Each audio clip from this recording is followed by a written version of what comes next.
Every single night in this country, 600,000 people experience homelessness. In fact, there are more homeless people in this country than the entire population of Albuquerque.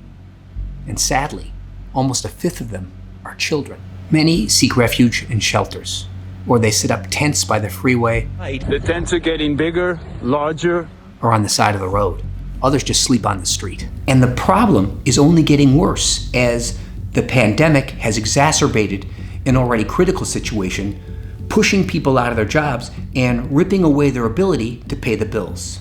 Last month, it was estimated that 3.6 million people are facing eviction as the federal eviction moratorium comes to an end. Some of those people could be waking up facing eviction today, and you'll remember this. Now that the federal ban has lapsed, we're bound to see homelessness increase across the country. To make matters worse, more and more, homeless people are finding it difficult to find anywhere to go. Major cities are cracking down on begging and sleeping outdoors. While the homeless population in many cities is climbing ever higher, homelessness itself is slowly being outlawed. So what do we do about this problem that's affecting every major city in every state in the country? How do we fix something that has a plethora of causes and no easy solutions? I'm Jonathan, the founder of Primetime Musings, a 501c3 organization dedicated to ending homelessness. I realize most of you are not brand new to this issue. We're not vermin, we're not scum, we're human. We are human beings. You hear about homelessness in the news, what should be done, what shouldn't be done, where to allocate funds, who and what is responsible. Rather than fighting homelessness, lawmakers in his state are actively promoting homelessness while panhandling. And to a large extent, all this media attention just leads to a game of finger pointing with very little action. Homelessness has become heavily polarized and politicized, and politicians, advocates, and news organizations will only present one side of the issue. Advocates will point to a lack of affordable housing, politicians point to the need for additional funding, and the news will often scare people into a frenzy, detailing tent cities full of dangerous drugs and people. It can be easy to lock onto one cause and pursue one solution. But the situation is much more complicated and requires a much more comprehensive approach. By creating this organization and this channel, I want to shed light on the many causes of homelessness. We'll do this through stories, through apolitical facts, and through understanding. Because it's not enough to simply lay blame somewhere and allocate funds. The problem is much deeper. The problem is unaffordable housing.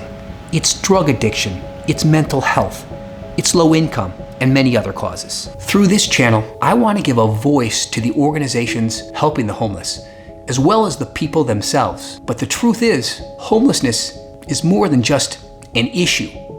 Homelessness is 600,000 individual stories. Like many of you, I took homelessness for granted.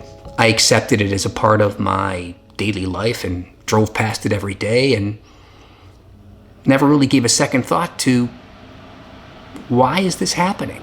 More importantly, I never stopped to think, what can I do about it? But over the years, the feelings of empathy and my own gnawing sense of helplessness grew.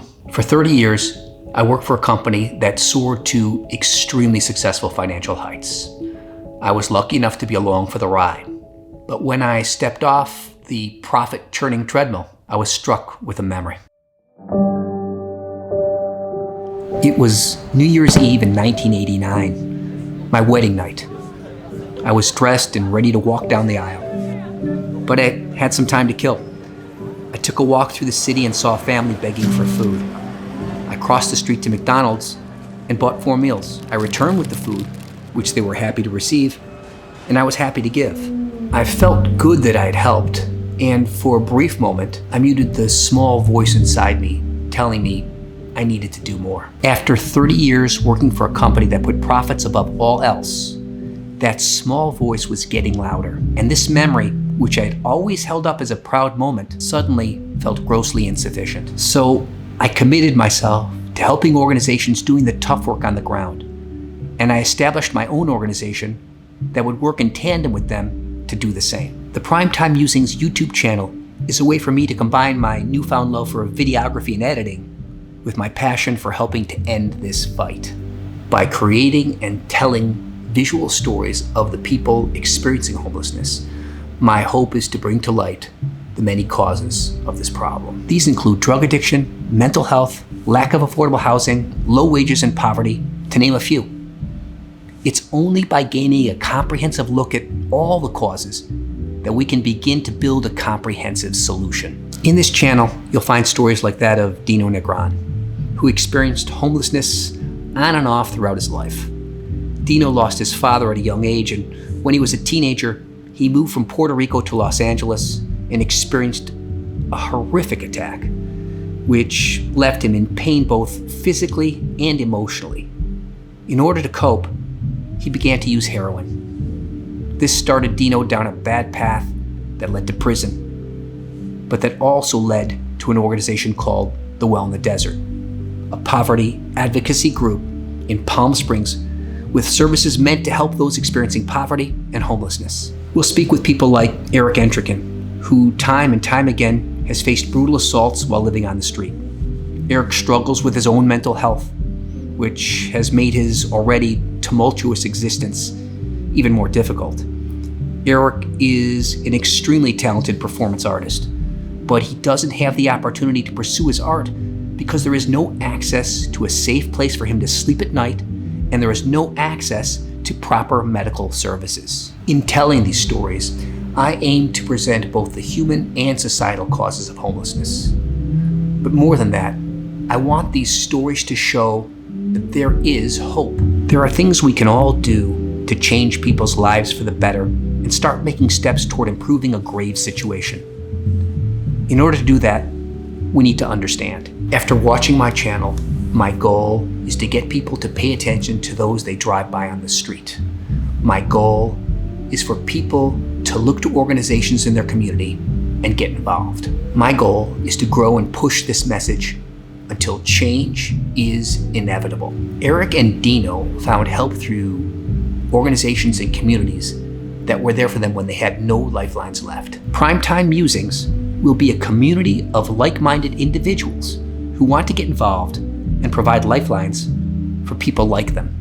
Like this video and subscribe to my channel below. And if you're so inclined, below you can also find the names and links to organizations that you can donate to or get involved with who are doing fantastic work in helping to end this tide. We have a long way to go, but every journey starts with the first step.